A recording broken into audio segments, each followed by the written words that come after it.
another disappointed feeling coming out of this game, mostly because in the first half we actually had some good moments, but our mistakes really buried us early.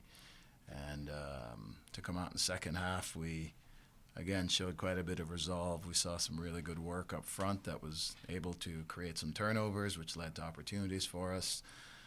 And probably the biggest message to the team is the mentality again in the second half. As I said last week against LAFC, needs to be there from the beginning. And in a season that's gone the way this one has gone, we certainly look at bright spots as potential for the next game. And certainly what we saw tonight, the work out of Sydney, the work out of Rafa, good to get Cole back. And because of the work of some of those guys, the front guys, really it just became more predictable for us in the second half. So as disappointing as it is, we feel like there are positives that we can take from it.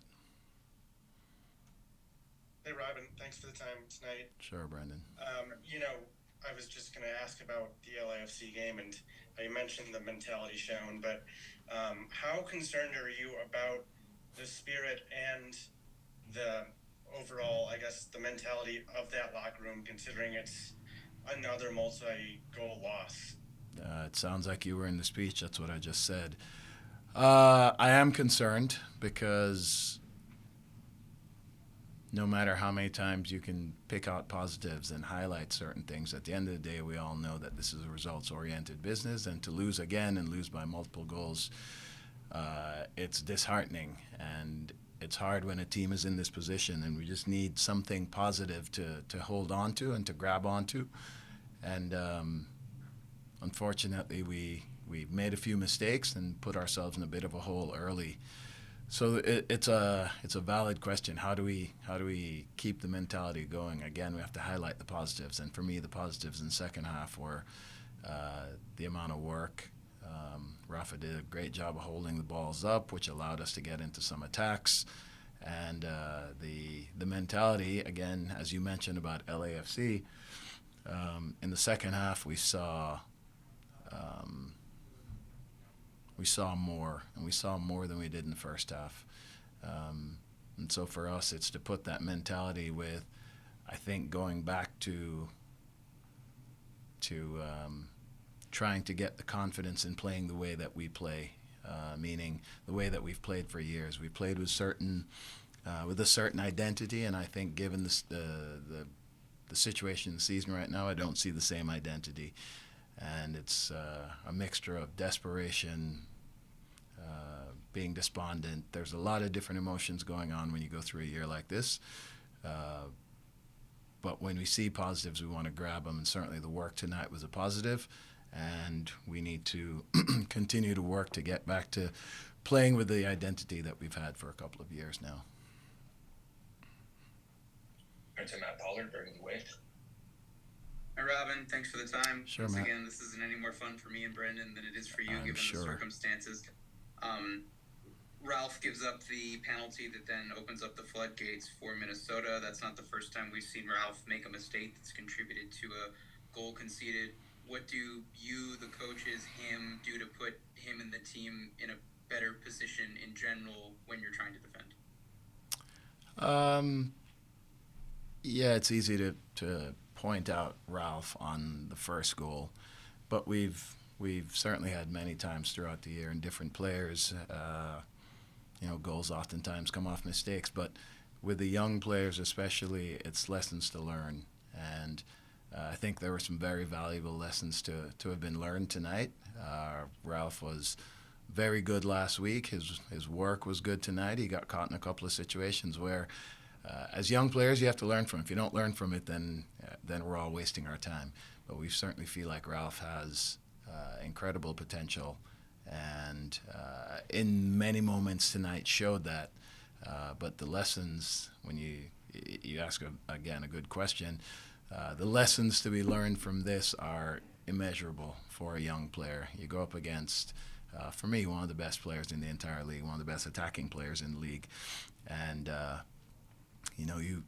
you believe in this player and you kind of put him in that position, and you know that with young players you're going to get mistakes. And if he is better because of this game going forward, then it will have been worth it for him, certainly, and for us.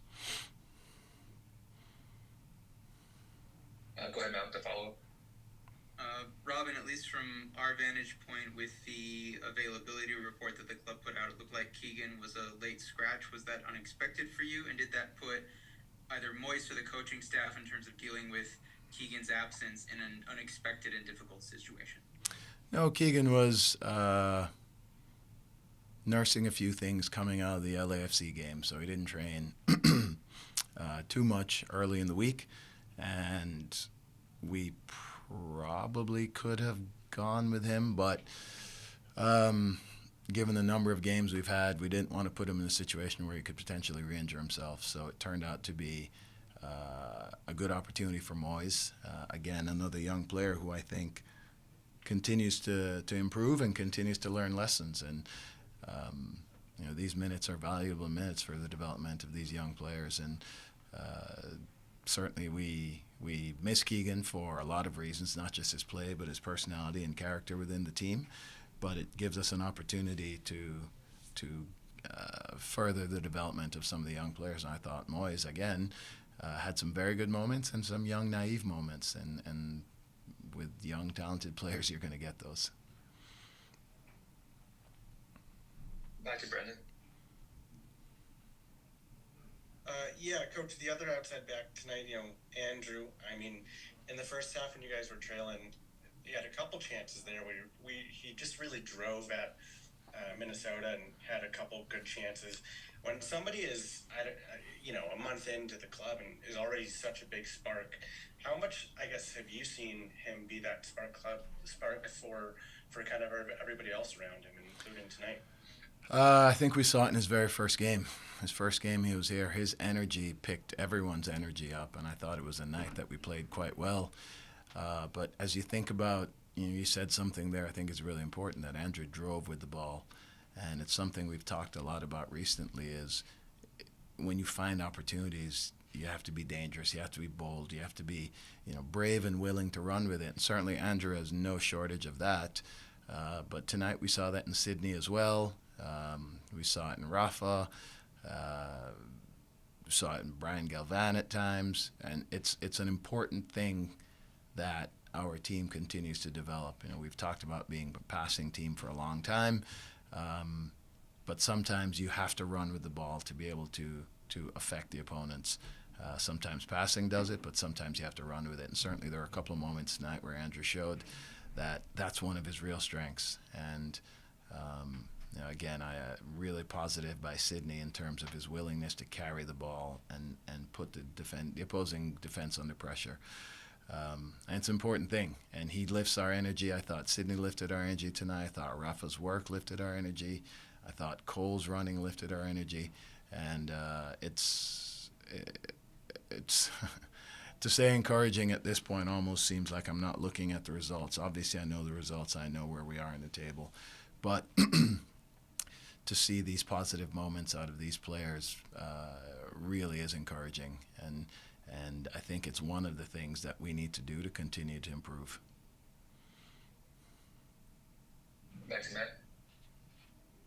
Robin obviously couldn't have a more emotionally significant game for the club and for the supporters coming up on Saturday with RSL. How do you balance the prep for that, given the short week, given the two results you've had, given the significance of Saturday?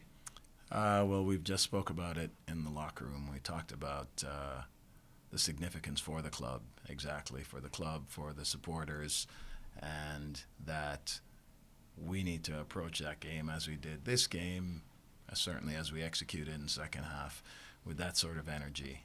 We know RSL is a very good team. We know they're a very tough team at home. But there will be no shortage of reminders as to the importance of this game and obviously the Rocky Mountain Cup to our club. Go to Cindy Cohn. Hi, Robin.